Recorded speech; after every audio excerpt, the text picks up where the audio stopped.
Dans le psaume 27, le psaume de David, David dira que l'Éternel est ma lumière et mon salut. De qui aurais-je crainte? L'Éternel est le soutien de ma vie. De qui aurais-je peur? Quand des méchants s'avancent contre moi pour dévorer ma chair, ce sont mes persécuteurs et mes ennemis qui chancellent et tombent. Si une armée se campait contre moi, mon cœur n'aurait aucune crainte. Si une guerre s'élevait contre moi, je serais malgré cela plein de confiance. Je demande à l'Éternel une chose que je désire ardemment. Je voudrais habiter toute ma vie dans la maison de l'Éternel pour contempler la magnificence de l'Éternel et pour admirer son temple. Car il me protégera dans son tabernacle au jour du malheur. Il me cachera sous l'abri de sa tente. Il m'élèvera sur un rocher.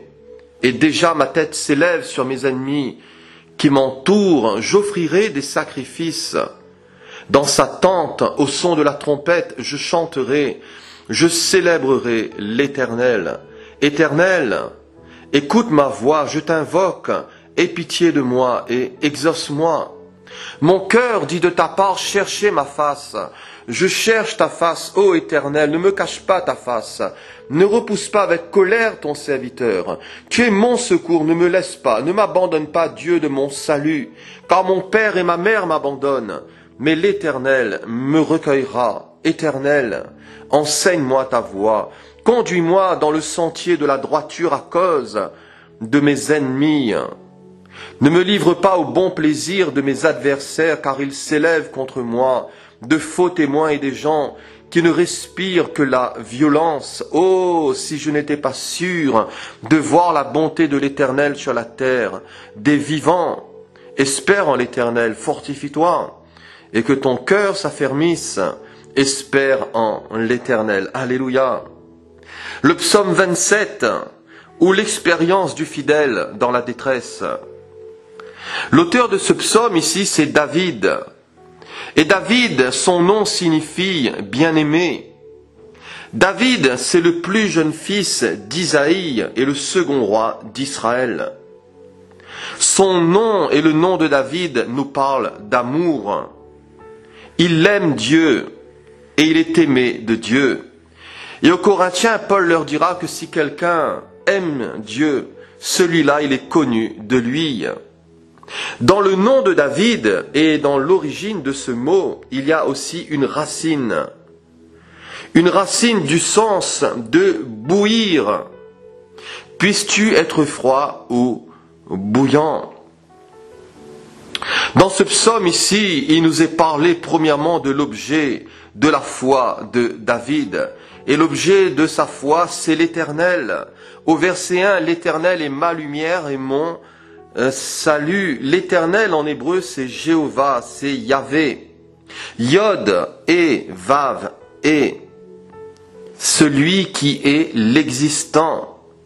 David ne priait pas de faux dieux. Cher ami, à qui t'adresses-tu? En qui te confies-tu? Les idoles sont du mensonge et prier les saints, prier Saint Christophe quand on va en voyage, c'est un mensonge. Puisque l'Éternel gardera ton départ, l'Éternel gardera ton arrivée, prier les morts, prier Marie, tout cela, voyez-vous, sont interdits par les Écritures. La Bible nous dit dans 1 Timothée 2,5, il y a un seul Dieu et aussi un seul médiateur entre Dieu et les hommes, c'est Jésus-Christ, homme. L'Éternel est ma lumière et mon salut. Jésus est la lumière du monde et le salut de Dieu. Et Siméon dira dans la présentation de Jésus au temple, « Mes yeux ont vu ton salut, salut que tu as préparé devant tous les peuples, lumière pour éclairer les nations et gloire d'Israël. » Ton peuple, rejeter la lumière de Jésus, rejeter le salut de Jésus, rejeter sa divinité, tout cela n'est que pure folie. C'est tout simplement avoir un faux Dieu. Quels sont les ennemis de la foi? Au verset 1 de ce psaume 27, il nous est parlé de la crainte et de la peur. Au verset 2, Il nous est parlé des méchants et des persécuteurs au verset 10, de la famille, au verset 12, des faux témoins, des menteurs, des menteuses, des gens qui ne respirent que la violence, les ennemis de la foi. Les ennemis de la foi sont multiples. Au verset 3, si une armée se campait contre moi, mon cœur n'aurait aucune crainte. Si une guerre s'élevait contre moi, je serais malgré cela plein de confiance. Si une armée se campait contre moi, si une guerre s'élevait contre moi, cher ami, qu'est-ce qui campe contre toi? Qu'est-ce qui s'élève contre toi dans ta vie? Qu'est-ce qui t'assaille? Qu'est-ce qui veut investir ton existence? Quelle chose voudrait t'assiéger, te troubler? Est-ce les soucis de la vie? Est-ce la peur du coronavirus? Est-ce ta famille, tes proches, ton entourage? L'esprit de ce monde, la pression du péché? Est-ce une échéance? Est-ce une mauvaise nouvelle, le chômage, l'avenir et que sais-je encore? Pour le psalmiste, quoi qu'il se passait dans sa vie, il était assuré et il était rassuré parce qu'il savait en qui il avait cru. Qui dit ennemi de la foi, dit combat de la foi. À Timothée, Paul l'exhortait à combattre le bon combat, à saisir la vie éternelle à laquelle il a été appelé.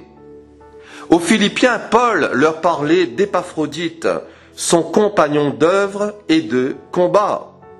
Lui-même, Paul, à la fin de sa vie, dira « J'ai combattu le bon combat, j'ai achevé la course et j'ai gardé la foi. » Alléluia!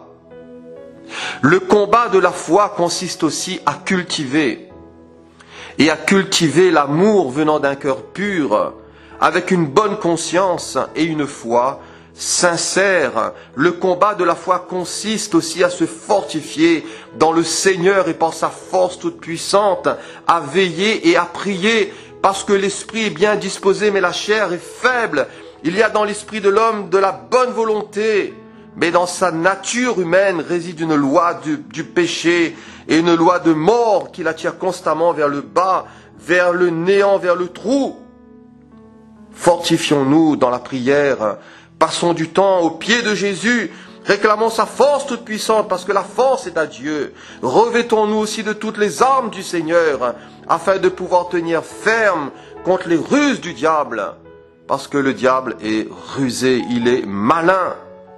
Ne nous trompons pas d'ennemis, car nous n'avons pas lutté contre la chair et le sang, mais contre les puissances des ténèbres. Qu'appelons-nous, revêtons-nous de toutes les armes de Dieu, de la vérité pour ceinture, de la cuirasse, de la justice. Mettons comme chaussure le zèle que donne aussi l'évangile de paix. Prenons le bouclier de la foi, le casque du salut, l'épée de l'esprit qui est la parole de Dieu. Prions par l'esprit et faisons toutes sortes de prières et de supplications et veillons à cela avec une entière persévérance. Alléluia. Le psaume 27, ou l'expérience du fidèle dans la détresse. Si premièrement nous avons vu l'objet de la foi de David, si deuxièmement nous avons vu les ennemis de la foi, troisièmement quelles sont les bénédictions de la foi. Au verset 1, il nous est parlé de la lumière et du salut. Il nous est parlé du soutien de Dieu. Au verset 2, il nous est parlé de la victoire au travers de la chute des méchants. Au verset 5, il nous est parlé de protection, car il me protégera dans son tabernacle au jour du malheur. Il me cachera sous l'abri de sa tente. Il m'élèvera sur un rocher. Et dans le psaume 91, il est dit, celui qui demeure sous l'abri du Très-Haut, il repose à l'ombre du Tout-Puissant. Je dis à l'Éternel, tu es mon refuge et ma forteresse, tu es mon Dieu en qui je me confie. Car c'est lui qui te délivre du filet de l'oiseleur, de la peste et de ses ravages. C'est lui le Seigneur, il te couvrira de ses plumes, et tu trouveras un refuge sous ses ailes. Sa fidélité est un bouclier et une cuirasse. Tu ne craindras ni les terreurs de la nuit, ni la flèche qui vole de jour, ni la peste qui marche dans les ténèbres, ni la contagion qui frappe en plein midi. L'homme pieux confronté à un monde hostile, trouve un secours permanent. Et ce secours, il le trouve en Dieu, comme Christ aussi l'a trouvé en son Père. Quels sont les désirs de la foi? Au verset 4, le psalmiste dira, « Je demande à l'Éternel une chose que je désire ardemment. Je voudrais habiter toute ma vie dans la maison de l'Éternel, pour contempler la magnificence de l'Éternel et pour admirer son temple. Je demande à l'Éternel une chose. » À Marthe, le Seigneur lui dira, « Une seule chose est nécessaire. Marie a choisi la bonne part, qui ne lui sera point ôtée. » Plus tard, l'apôtre Paul dira, « Je fais une chose, oubliant ce qui est en arrière et me portant vers ce qui est en avant. Je cours vers le but pour remporter le prix de la vocation céleste de Dieu en Jésus-Christ. » Qu'est-ce qui nous fait courir? Après quoi courons-nous? Courons-nous après l'argent, après le succès? Courons-nous après la gloire, après la mondanité, après la notoriété? Qu'est-ce qui nous fait courir? Après quoi cours-tu, cher ami? Quelles sont les aspirations de ton âme? Quelles sont les aspirations de ton cœur? Quel est le but de ta vie? Est-ce Christ? Ou as-tu juste ajouté Christ à ta vie? Ou Christ n'est-il qu'une religion pour toi? Paul, lui, il courait pour le prix de l'appel d'en haut d'Élohim dans le Messie Yeshua. La foi nous remplit aussi d'espérance. Et la chose que le psalmiste demandait, c'était d'habiter toute sa vie dans la maison de l'Éternel, dans le palais de Dieu. La seule chose qu'il demandait, c'était d'habiter auprès du Seigneur. Quelle belle espérance! Dans le psaume 15, il y a une question. Qui séjournera dans ta tente? Qui demeurera sur ta montagne sainte? C'est celui qui marche dans l'intégrité, qui pratique la justice, c'est celui qui dit la vérité selon son cœur. Il ne calomnie point avec sa langue, il ne fait point de mal à son semblable, il ne jette point l'opprobre sur son prochain, il regarde avec dédain celui qui est méprisable, mais il honore ceux qui craignent l'Éternel. Il ne se rétracte point s'il fait un serment à son préjudice. Il n'exige point d'intérêt de son argent et il n'accepte point de don contre l'innocent. Celui qui se conduit ainsi ne chancelle, nous dit ici le psaume 15, jamais. Dans le séjour de la maison de Dieu, il y a la gloire de Dieu et la gloire de Dieu y habite. Oui, le bonheur et la grâce m'accompagneront tous les jours de ma vie et j'habiterai dans la maison de l'Éternel jusqu'à la fin de mes jours. La foi possède aussi son culte.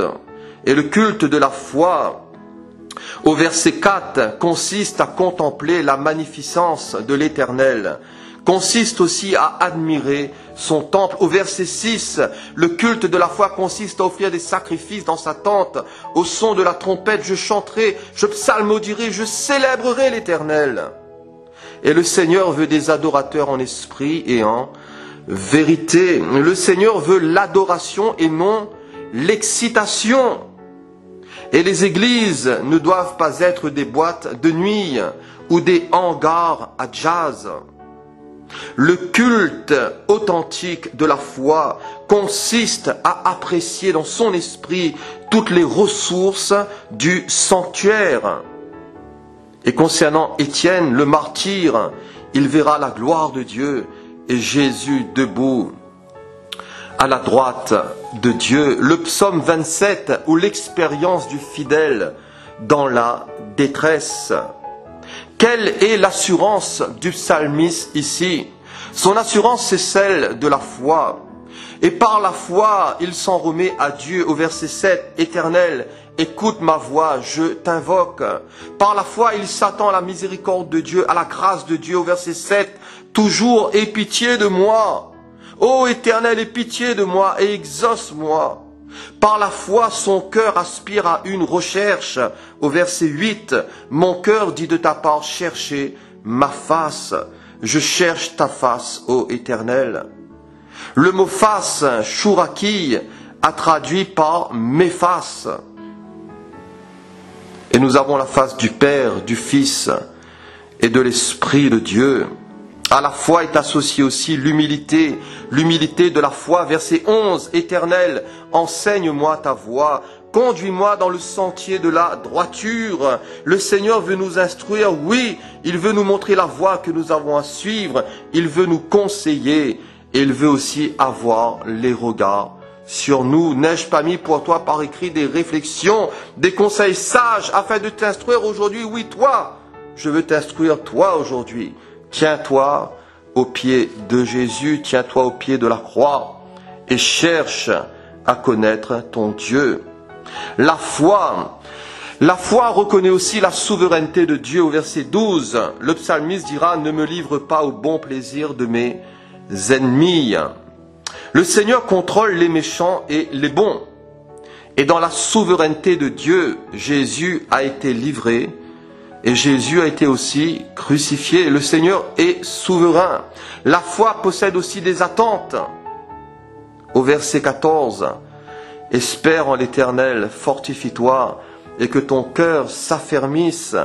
Espère en l'Éternel. » L'espoir et la force promise sont à Dieu. Bien-aimé de Dieu, cher ami, toi qui m'écoutes, si peut-être tu es fatigué, tu es chargé, tu es las et tu as encaissé là des coups dans ta vie, espère en l'Éternel. Fortifie-toi en l'Éternel, que ton cœur soit ferme en lui.